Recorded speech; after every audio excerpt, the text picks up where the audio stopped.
Vamos a repasar nuevamente los temas internacionales de la mano de Alberto Ruscolequier, doctor en economía, y de los dos temas fundamentales que son la muerte de Raisi, el presidente de Irán, y la situación de Netanyahu en Israel. Alberto, ¿cómo estás?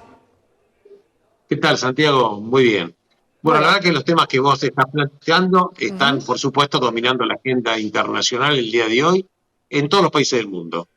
El primer tema es el helicóptero que finalmente hizo un aterrizaje forzoso, así por lo menos surgen de las transcripciones en inglés, que hablan de un aterrizaje forzoso que provocó la muerte de 7 personas. El presidente de Irán, el ministro de Relaciones Exteriores e incluso el jefe de la custodia presidencial, como las personas más notorias. La verdad que este accidente se produce cerca de Azerbaiyán, que está limitando con Irán, y finalmente en este momento se están investigando las causas de este accidente del helicóptero. Pero lo concreto es que Ebrahim Raisi, que fue presidente elegido en el año 2021, era una persona, que es un clérigo, que utiliza el turbante negro. El turbante negro identifica a las personas que se consideran descendientes del profeta Mahoma directamente. ujú. La verdad que es un hombre totalmente conservador, absolutamente ligado al Ali Khamenei, que es el clérigo religioso que maneja todos los destinos de Irán. Porque hay que decir que el presidente básicamente cumple los designios del líder religioso, a punto tal que el presidente de Irán no puede decidir ir a la guerra. Eso está en manos del líder religioso. Concretamente, era una persona que había sido elegida al cargo de presidente en el año 2021 y ahora se abre una lucha política muy importante. Ebrahim Raisi, en sí como persona, empezó siendo a los 25 años un fiscal adjunto ahí en Teherán. Luego fue fiscal jefe, luego fue ascendiendo, hasta que finalmente compitió en las elecciones presidenciales. En el 2017 las perdió. En el 2021 fue obviamente ganador. Pero en la década del 80, cuando él era fiscal, integraba lo que se denomina el Comité de la Muerte.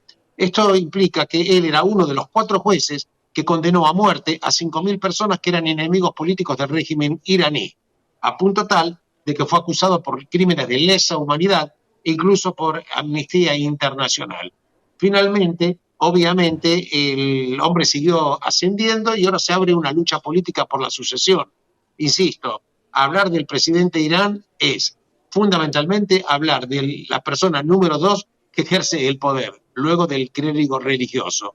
Y en este momento, obviamente, se eligió al vicepresidente primero, que es un tal Mohammed Makbar, que va por 50 días a ejercer la presidencia de Irán, luego se irán a elecciones, aunque también es cierto que las elecciones son muy particulares en Irán, porque las elecciones pueden ser tomadas por un comité pequeño y finalmente el que va a decidir quién va a competir, léase, al decidir quién compite, es una manera de decir, el ganador lo va a elegir básicamente el clérigo Ali Khamenei. No espero absolutamente que va a cambiar la política Claro. ultraconservadora del régimen de Irán, a pesar de que Ali Khamenei es un hombre que está teniendo una enfermedad terminal, es un hombre mayor de 85 años, pero se va a abrir y se está abriendo una lucha política para ver quién es el sucesor. ¿El Ayatollah tiene descendencia y podría ponerlo a cursar la presidencia del país?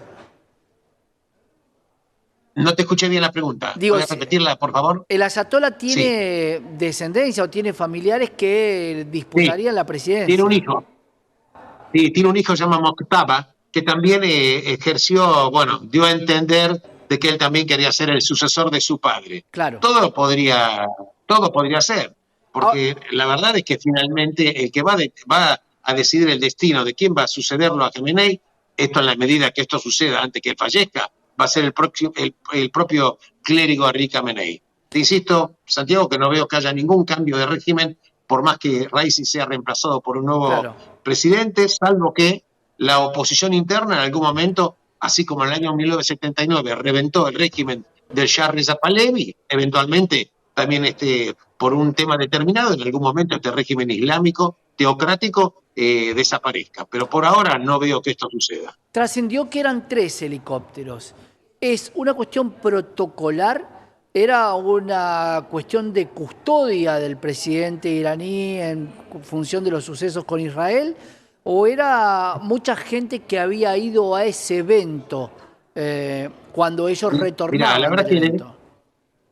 La verdad que el evento era un evento importante, se inauguraron represas en la ciudad de Qom, entre otras, se inauguraron un par de represas y evidentemente la comitiva era numerosa. No descarto tampoco que uno de los helicópteros haya sido especialmente designado como una cuestión de seguridad, pero aparentemente, digo Santiago, aparentemente, según las mínimas transcripciones que hay, esto sucedió porque el helicóptero tuvo algún tipo de problemática, era una nave bastante antigua, era un helicóptero ruso aparentemente. Bueno, las causas del accidente se van a investigar, se van a investigar. Después, la verdad será una y lo que se publicite a través oficialmente será otra. Ya el gobierno de Israel dijo, nosotros no tenemos absolutamente nada que ver, nosotros no tenemos que ver, si el helicóptero se cayó, estamos totalmente al margen de lo que pudo haber sucedido. Claro, por las dudas, ¿no? Obviamente, un ataque de Irán a Israel, tenía que venir una aclaración respecto de Israel.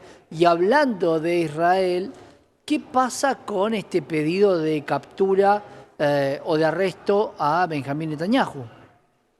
Mira, la verdad que la Corte Penal Internacional, que está presidida por el fiscal general Karim Khan, que es un hombre islámico, es una persona que nació en Gran Bretaña, es un juez de 54 años, y la verdad que finalmente dio este veredicto emitiendo las órdenes de detención para un par de tres personas de Hamas.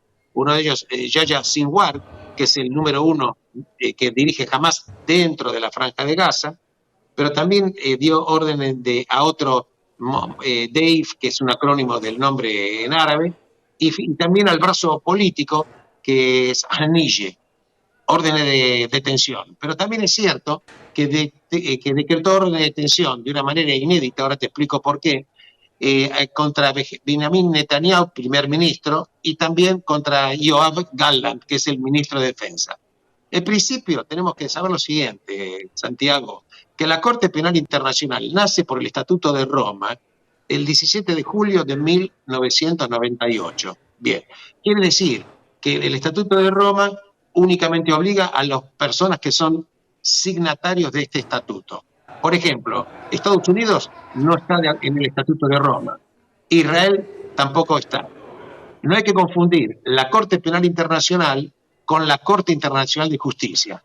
La Corte Internacional de Justicia juzga a estados que son miembros de las Naciones Unidas, pero la Corte Penal Internacional juzga a personas. Ahora bien, el Estatuto de Roma concretamente establece que se podrán juzgar conductas que ellos consideran punibles cuando el país aloja o tiene personas que no, en ese país no hay un sistema judicial independiente y eficiente. En consecuencia, la Corte Penal Internacional, jurídicamente hablando, actúa como un órgano complementario, de complementariedad, en el caso que el país de los cuales están acusadas las personas no tenga un poder judicial que investigue. En consecuencia, esta complementariedad podría ser aplicado jurídicamente hablando ahora en dos casos. Cuando el país juzgó a las personas de una manera falsa y absolvió a personas que tenían que haber sido culpadas.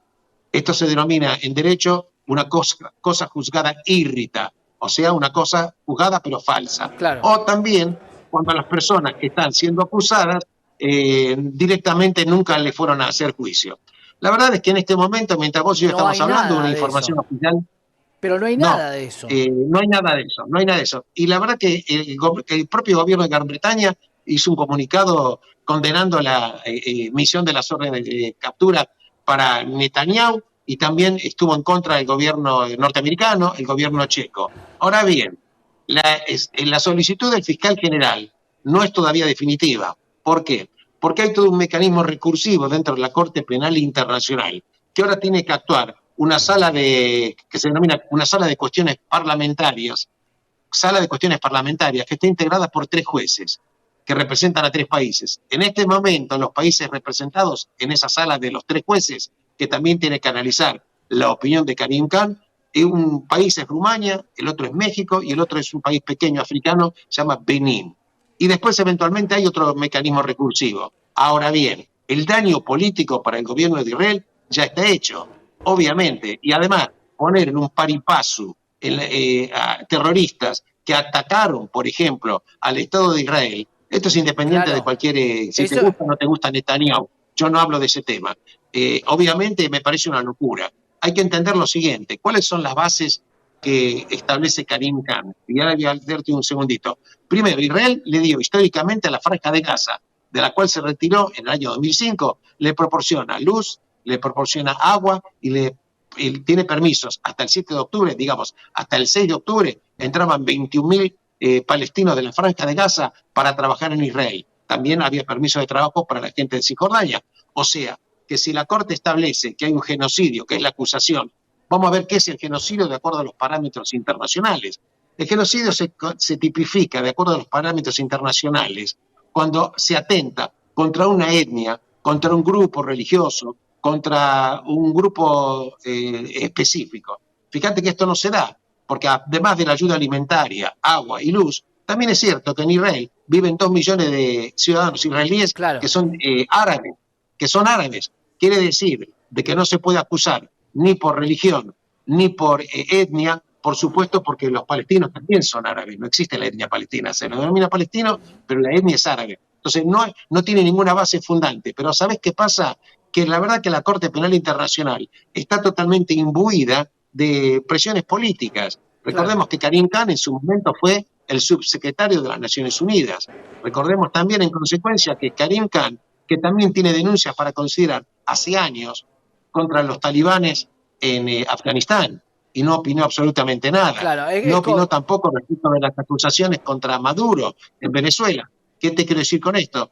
Que finalmente los organismos internacionales no son independientes, obedecen a las presiones políticas del momento, a las personas que los postulan para esos cargos, y bueno, este es el mundo en el cual vivimos. Veremos cómo sigue, Alberto. Gracias como siempre. Muchísimas gracias, Santiago. Un gran abrazo. Alberto Ruscolequier, el doctor en economía, contándote todo lo que hablábamos sobre la muerte del presidente de Irán y sobre todo sobre igualar la ejecución de Hamas con Israel en este pari passu que decía Alberto. Quédate que tenemos más información.